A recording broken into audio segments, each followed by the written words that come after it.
ನಮಸ್ಕಾರ ಎಲ್ಲರಿಗೂ. ಈ ಅರಿಶಿಣಕ್ಕ 4 ತಿಂಗಳ ಐತ್ ನೋಡ್ರಿ. ಈ ಅರಿಶಿಣದ ಬೀಜದ ಹೆಸರು ಬಂದು ಶೈಲಂ ರೀ. ಈ ಅರಿಶಿಣ ಮಳಿಗಾಲದಾಗ ಹಚ್ತಾರ್ರಿ, ಮೇ ಲಾಸ್ಟಕ್ಕ ಜೂನ್ ಫಸ್ಟಕ್ಕ.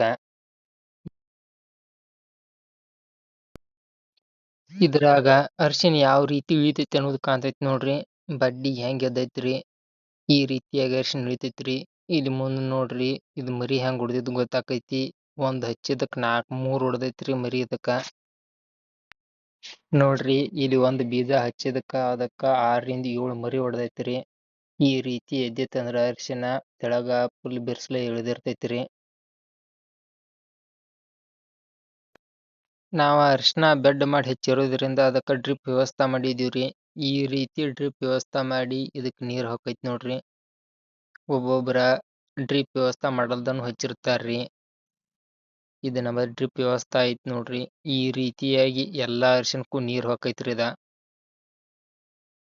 ಈ ರೀತಿಯಾಗಿ ಡ್ರಿಪ್ ನೀರ್ ಬೀಳ್ತೈತಿ ನೋಡ್ರಿ. ಈ ಡ್ರಿಪ್ ಹನಿ ನೀರ್ ಬೀಳ್ದ ಒಂದ್ ಫೂಟಿಗೊಂದ್ ಒಂದೊಂದ್ ಹನಿ ಬೀಳ್ತೈತ್ರಿ.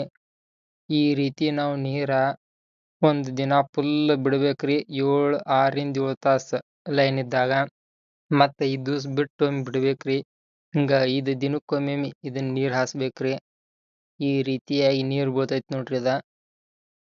ಈ ರೀತಿ ಹಾಯ್ಸಣ ಅರಿಶಿಣ ಇಳುವರಿ ಬರ್ತೈತ್ರಿ. ಡ್ರಿಪ್ಲೆ ಒಂದ್ 5 ದಿನಕ್ಕೊಮ್ಮೆ ಬಿಡ್ಬೇಕ್ರಿ ಇದಕ್ ನೀರ. ಅರಿಶಿಣದಾಗ ಮನಿಗ್ ಬೇಕಾಗುವಂತ ಮೆಣಸಿನ ಗಿಡಗಳು ಸಹ ಹಚ್ಕೋಬಹುದ್ರಿ.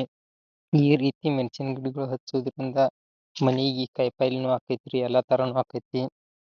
ಈ ರೀತಿಯಾದಂತ ಉಪಯೋಗ ಮಾಡ್ಕೋಬಹುದ್ರಿ ಅರಿಶಿಣದಾಗ. ಈ ರೀತಿಯಾದಂತಹ ಮತ್ತೊಂದಿಷ್ಟು ಮಾಹಿತಿಗಳನ್ನ ತಗೊಂಡ್ ಮುಂದಿನ ವಿಡಿಯೋದಾಗ ನಾವು ನೀವು ಭೇಟಿ ಆಗೋಣ್ರಿ. ಅಲ್ಲಿವರೆಗೂ ಬೈ ಬೈ, ಟೇಕ್ ಕೇರ್.